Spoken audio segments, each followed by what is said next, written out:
सुप्रभात, आदाब, नमस्कार। आप देख रहे हैं सत्यम न्यूज वेब टीवी और मैं हूं आपके साथ नसीर कुरैशी। आइए अब समय हो गया है उत्तर प्रदेश के भदोही जिले की ताज़ा तरीन व अहम खबरों का। आइए शुरू करते हैं फटाफट खबरें। चौरी थाना इलाके के रोटहा कुल्हड़ गांव में 23 फरवरी 2019 को हुए पटाखा विस्फोट की मजिस्ट्रेट जांच शुरू कर दी गई है।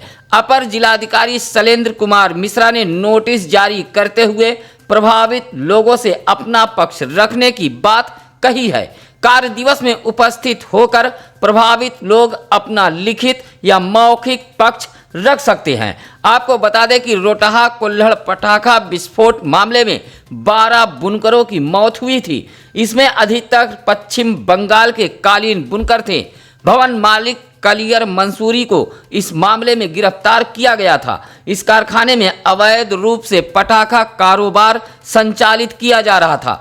विस्फोट से मकान पूरी तरह धराशायी हो गया था। हादसा बेहद खतरनाक था, जिसकी अब मजिस्ट्रेट जांच शुरू हो गई है।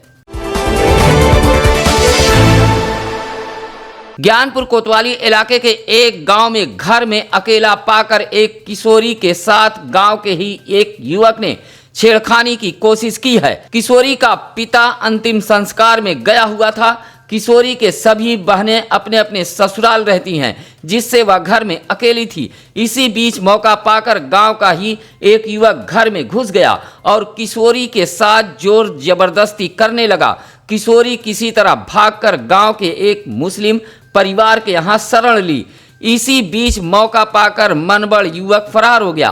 किशोरी की उम्र 16 वर्ष बताई गई है, जबकि युवक की 32 वर्ष बताई गई है। किशोरी के पिता ने ज्ञानपुर कोतवाली में तहरीर दी है। पुलिस मामले की जांच पड़ताल में जुट गई है। कोरोना थाना क्षेत्र के मटहा चौराहे से सटे गरेड़िया गांव गेट के समीप एक मालवाहक मैजिक की टक्कर से साइकिल सवार मनीराम दुबे नामक 60 वर्षीय वृद्ध की मौत हो गई है। वृद्ध मनोहरपुर केवटाही का निवासी बताया गया है। वह साइकिल से अपने घर जा रहा था, तभी यह हादसा हुआ है। मालवाहक मैजिक के टक्कर से मनीराम गंभीर रूप से घायल हो गया था। उसे उपचार के लिए प्रयागराज ले जाया जा रहा था, जहां रास्ते में उसकी मौत हो गई है। हादसे के बाद मैजिक चालक फरार हो गया है। टक्कर इतनी जबरदस्त थी कि साइकिल समेत मनीराम एक गड्ढे में जा गिरा था। मैजिक की रफ्तार काफी तेज बताई गई है। पुलिस ने शव को कब्जे में लेकर पोस्टमार्टम के लिए भेज दिया है। कोतवाली थानों पर खड़ी गाड़ियों की नीलामी शुरू कर दी गई है। बुधवार को भदोही कोतवाली में नीलामी गाड़ियों को कबाड़ी द्वारा काटा जा रहा था। बताया जाता है कि अलग अलग मामलों में जब्त वाहनों की कार्रवाई पूरी होने पर ऐसे वाहनों को उप संभागीय परिवहन विभाग द्वारा नीलामी करने की प्रक्रिया शुरू कर दी गई है। आपको बता दें कि विभिन्न मामलों में बरामद की गई गाड़ियों को नीलाम करने की प्रक्रिया शुरू कर दी गई है। कबाड़ी द्वारा बताया गया कि अभी 3 छोटे वाहन व 2 बसों की नीलामी हुई है, जो भदोही कोतवाली में खड़ी है। अब उसे ले जाने की तैयारी की जा रही है। आपको बता दें कि मुकदमों के निर्णय के बाद ऐसे वाहनों को नीलाम किया जाता है।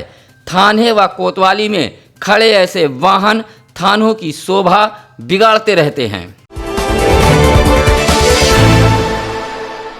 नगर पालिका परिषद भदोही इलाके का मोहल्ला जल्लापुर नई बस्ती ब्लॉक के पीछे का मोहल्ला भीषण समस्याओं से जूझ रहा है। समझ में यह नहीं आता कि मोहल्ले में समस्या है या फिर जल्लापुर नई बस्ती समस्या का मोहल्ला है।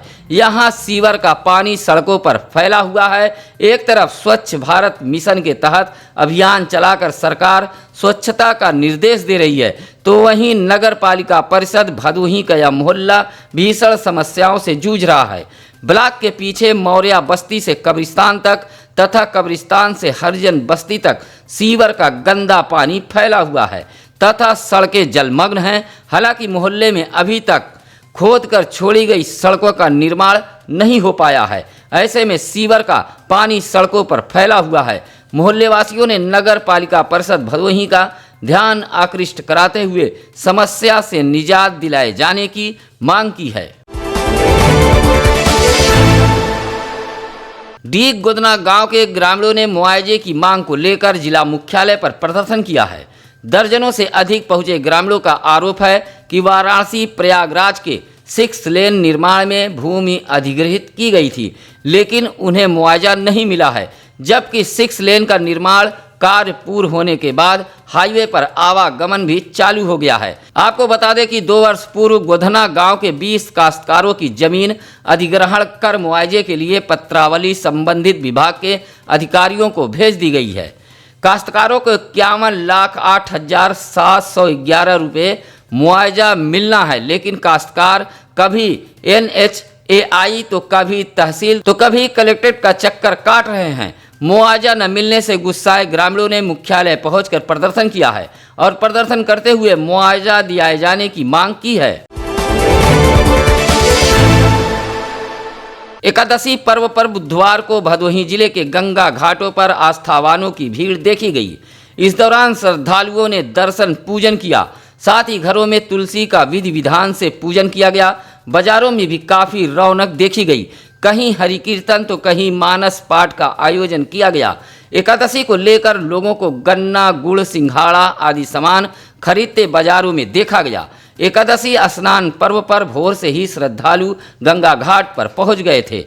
रामपुर घाट, इब्राहिमपुर, बिहरोजपुर, सिमरात घाट पर भीड़ देखी गई। प्रबोधनी एकादशी का पर्व परंपरागत ढंग से हर्षोल्लास पूर्वक मनाया गया। रामपुर घाट पर सुबह से ही स्नान दान करने वालों की भीड़ देखी गई। नगर पालिका परिषद गोपीगंज की बड़ी लापरवाही देखने को मिल रही है, जहां इस संक्रमण काल में ही सफाई कर्मी बगैर सुरक्षा किट के ही काम करने को मजबूर हैं। ऐसे में सफाई कर्मी नाली, सीवर आदि का कार्य बगैर सुरक्षा किट कर रहे हैं। न हाथ में ग्लव्स है, न तो मास्क और न सिर पर हेलमेट मौजूद है। सुरक्षा किट के नाम पर भारी भरकम धन खर्च किया गया, बावजूद सफाई कर्मी बगैर सुरक्षा किट के ही काम कर रहे हैं। नगर पालिका परिषद गोपीगंज इस मामले में पूरी तरह लापरवाह बना हुआ है। सफाई कर्मियों को सुरक्षा किट पहनने की हिदायत भी नहीं दी जा रही है। भदोही शहर कोतवाली इलाके के नई बाजार पुलिस चौकी अंतर्गत जमुनीपुर के युवक को आखिरकार पुलिस ने गिरफ्तार कर लिया है। आपको बता दें कि युवक के ही गांव की एक महिला ने उक्त युवक पर गंभीर आरोप लगाए थे। नई बाजार पुलिस इस मामले में पूरी तरह मूक दर्शक बनी हुई थी, जहां सत्यम न्यूज में खबर चलने के बाद युवक को गिरफ्तार कर लिया गया है। शहर कोतवाल सदानंद ने गिरफ्तारी की पुष्टि की है। ज्ञानपुर कोतवाली इलाके के अजयपुर गांव में खेत में काट कर रखी गई धान की फसल में अचानक आग लग गई। आग की लपटें उठता देख ग्रामीणों में हड़कंप मच गया। तेज धुएं के साथ ऊंची ऊंची आग की लपटें उठने लगी। ग्रामीणों ने इसकी सूचना फायर ब्रिगेड को दी, जहां मौके पर पहुंचे फायर ब्रिगेड के जवानों ने आग पर काबू पाया, लेकिन तब तक धान की फसल जलकर खाक हो चुकी थी। आग कैसे लगी यह मालूम नहीं पड़ सका। खेत में पड़ी धान की फसल प्रेमचंद उपाध्याय की बताई गई है। ज्ञानपुर कोतवाली इलाके के अजयपुर की यह घटना है। महिला सशक्तिकरण के लिए मुख्यमंत्री योगी आदित्यनाथ ने एक सराहनीय पहल की है। हक की बात कार्यक्रम चलाकर नारियों की समस्याओं के त्वरित निस्तारण के निर्देश दिए हैं, जिसके तहत बुधवार को भदोही जिला कलेक्ट्रेट पर हक की बात कार्यक्रम में डीएम राजेंद्र प्रसाद ने महिलाओं के मन की बात सुनी और निदान भी किया है। यह कार्यक्रम दोपहर 12 बजे से 2 बजे तक आयोजित किया गया था, जिसमें सैकड़ों महिलाओं व बालिकाओं ने ऑफलाइन एवं ऑनलाइन शिरकत की, जिसमें 50 से अधिक महिलाओं व बालिकाओं ने जिलाधिकारी से प्रश्न भी पूछा है। डीएम ने सभी प्रश्न व शिकायतों का तत्काल निस्तारण किया। आपको बता दें कि इस कार्यक्रम में मौजूद अंकिता शुक्ला को डीएम तथा हरिप्रिया श्रीवास्तव को 5 मिनट के लिए एसपी बनाया गया था। इस दौरान तमाम अधिकारी व कर्मचारीगण मौजूद रहे। बुधवार को भदोही जिले में 3 लोगों की रिपोर्ट पॉजिटिव आई है। तीनों महिलाएं हैं। जिन महिलाओं की रिपोर्ट पॉजिटिव आई है उसमें भदोही के चौरी रोड की 50 वर्षीय महिला, औराई के सहजेपुर की 65 वर्षीय महिला व खमरिया की एक 26 वर्षीय महिला शामिल है। इसी तरह DCSC पर संक्रमण को लेकर लोगों की जांच की गई। यह जांच अधीक्षक गुलाब शंकर यादव की देखरेख में संपन्न हुआ है। सत्यम न्यूज वेब टीवी की खबरों को पाने के लिए आप चैनल को सब्सक्राइब करें ताकि आपको सबसे पहले मिलती रहे भदोही जिले की अहम व बड़ी खबरें। अगर खबरें अच्छी लगे तो कमेंट व लाइक अवश्य करें। अब हमें दीजिए इजाज़त। नमस्कार, आदाब।